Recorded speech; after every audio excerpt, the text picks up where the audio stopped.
రోగులకు కావాల్సింది మంచి డాక్టర్ కానీ కులంతో ఏం పని ఉంటుంది అంటారు మీరు పర్టికులర్గా ఎందుకు అది చెప్పారు? ఎస్ వై ఎందుకు ఇది చెప్పాల్సి వచ్చిందంటే ఆటోమేటిక్గా నా దగ్గరికి పేషెంట్ రావాలంటే అనేక రకాలుగా ఆలోచించి వస్తారు.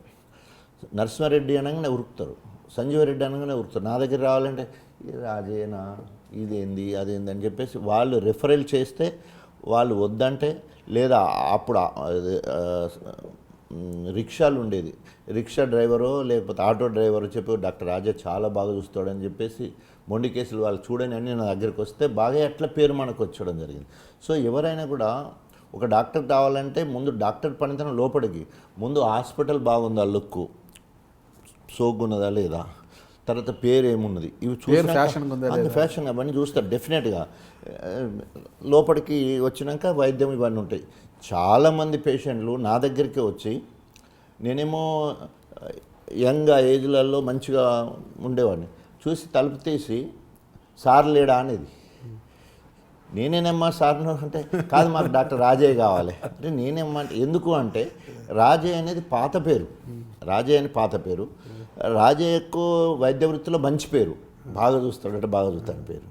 సో ఆయన అంటే అనుభవం ఉన్న డాక్టరు పెద్ద వయసులో ఉంటాడు అనుకునే క్రమం లోపలికి వచ్చే వరకు మీరు అన్నట్టు అట్లా చిన్న వయసులో ఉండి అట్లా చూసే వరకు చాలామంది నన్నే అడిగేవాళ్ళు, డాక్టర్ లేరా అని అడిగే పరిస్థితి ఉండేది.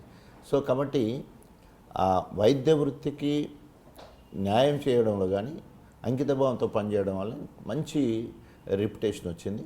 ఆ క్రమంలో కులం పేరు చెప్పుకోవడానికి కూడా సిగ్గుపడలేదు. ఎందుకంటే మాదిగ వాళ్ళ దాంట్లో కూడా ఒక మంచి డాక్టర్ ఉన్నాడు, వేలమలో మంచి డాక్టర్ ఉన్నాడు, రెడ్డిలో దాంట్లో మంచి డాక్టర్ ఉన్నాడు, గౌడ్స్లో ఒక మంచి డాక్టర్ ఉన్నాడు. అట్లాగే మాదిగలో ఒక డాక్టర్ అని చెప్పే కాన్సెప్టే. ఆ రకంగా నా కులాల్లో నేను ఎదిగాను కాబట్టి I should be an example to others.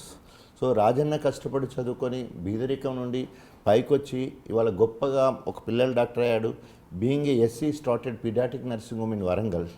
So అది గొప్పగా చెప్పుకోవాలనే ఆలోచనతో వాళ్ళు కూడా నా సేవలను గొప్పగా, ఎంఆర్పిఎస్ వాళ్ళు కూడా నన్ను మెల్లమెల్లగా రాజకీయాలు తిన్నారు. సో అందుకనే నా రాజకీయ నేపథ్యం దండోరా 94లో. సో కృష్ణమాదిగతో నేను పబ్లిక్ మీటింగ్స్ దండోరతోటే పబ్లిక్ మీటింగ్స్ అటెండ్ అయ్యడానికి అవకాశం వచ్చింది. నా బయోడేటా చెప్పేవరకు వాళ్ళు చాలా హ్యాపీ ఫీల్ అయ్యారు. ఇంత పెద్ద డాక్టరు మన కులంలో ఉన్నాడు, మనం పోతే ఉట్టిగానే చూస్తున్నాడు, ఆర్థికంగా సాయం చేస్తున్నాడు, ఆయన హాస్పిటల్కి వచ్చిన వాళ్ళందరికీ భోజనం పెడుతున్నాడు, ఇట్లా చాలా గొప్పగా ఉండేది. అట్లా మెల్లమెల్లగా రాజకీయాలకు లాగబడిన ఒక పక్క అభిమానులు ఎక్కువవుతున్నారు, రెండో పక్క టీడీపీకి సంబంధించిన అతను రేపు రాబోయే రోజులు నాకు ఎక్కడ శత్రువు అవుతాడు అని అక్కడ ఏ కార్యక్రమం చేసినా కూడా కార్యక్రమం చెడగొట్టాడు. ఎంఆర్పిఎస్ ఎక్కడ కార్యక్రమం చెప్పినా కూడా ఆ ప్రోగ్రాం జరగకుండా చేయడం, అంబేద్కర్ విగ్రహం పెడదామంటే అది పెట్టకుండా చేయడం, ఏ సోషల్ యాక్టివిటీ చేద్దామంటే దానికి ఏదో అడ్డుపడే కార్యక్రమం చేస్తుంటే ఆ రకంగా రాజకీయాలకు లాగబడ్డాను.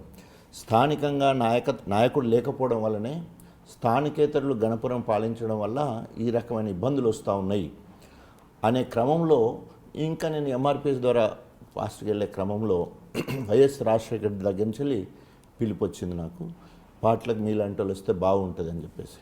అప్పుడు నాకు డాక్టర్ ఇన్ సోషల్ సర్వీస్లో భారత్ గౌరవ్ అవార్డు అని ఒక అవార్డు వచ్చింది ఢిల్లీలో.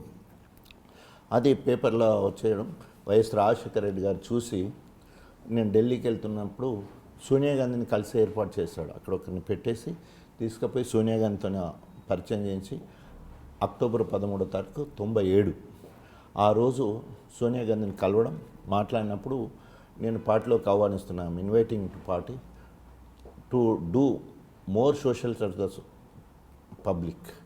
మీరు ఇప్పుడు బాగా సేవ చేస్తున్నట్టు తెలిసింది, ఇంకా ఎక్కువ చేయాలంటే రాజకీయాలకు వస్తేనే మనము ఎక్కువ చేయొచ్చు, మీలాంటి సేవా దృక్పథం ఉన్న వాళ్ళు వస్తే బాగుంటుందని ఇన్వైట్ చేయడం జరిగింది. సో ఆ క్రమంలో ఆ రోజు ఒక 5,000 మందితోటి 97లో కాంగ్రెస్ పార్టీలో జాయిన్ అయ్యాను. దానికి కారణం ఏంటి అంటే కడియం శ్రీహరిని ఎదుర్కోవడానికి ధీటైన నాయకుడు, స్థానికుడు కావాలి అనే వేటలో, కాంగ్రెస్ పార్టీ వేటలో నేను దొరికిపోయాను. సో ఆ రకంగా సోనియా గాంధీ పార్టీలోకి రమ్మని ఇన్వైట్ చేయడం, వైఎస్ రాజశేఖర రెడ్డి 100% నాకు సపోర్ట్ చేయడం. సో ఆ రకంగా 99లో చాలామంది టికెట్లు అడిగినా కూడా ఎవరికి కాకుండా నాకు ఇవ్వడం, ఎంఆర్పిఎస్ నుంచి కూడా ముగ్గురు అడగడం జరిగింది. ఒకరేమో ఇప్పుడు డొక్క మాణిక్య ప్రసాద్, ఇప్పుడు ఎమ్మెల్సీగా ఉన్నాడు, ఆంధ్రలో టీడీపీలో ఉన్నాడు. తర్వాత విల్సన్ ఎస్సీ కార్పొరేషన్ చైర్మన్ ఉండే ఆయన, మేము ముగ్గురం ఎంఆర్పిఎస్ నుంచి వెళ్ళి టికెట్ అడిగినాం ఆ రోజు కాంగ్రెస్ నుండి. వాళ్ళిద్దరి టికెట్ రాలే, నాకు మాత్రమే 99లో టికెట్ వచ్చింది. కారణం ఒకటి social concept, education, economy. So మనకు బాగా తెలవడం మిగతా అన్ని విషయాలు ఎట్లా చూసినా కూడా అందరూ వాళ్ళిద్దరికంటే ఒక అతనేమో టీచరు, ఒక ఆయనేమో ప్రెస్ రిపోర్టర్ ఉండే. ఇక వాళ్ళ మీద ఎట్లాగో ఏ రకంగా చూసినా కూడా అప్పర్ హ్యాండ్ ఉంది. నా నియోజకవర్గం కూడా అట్లా కలిసి వచ్చింది. సో అట్లా 99లో నిలబడ్డను, ఆ రకంగా రాజకీయాలకు లాగబడడం జరిగింది.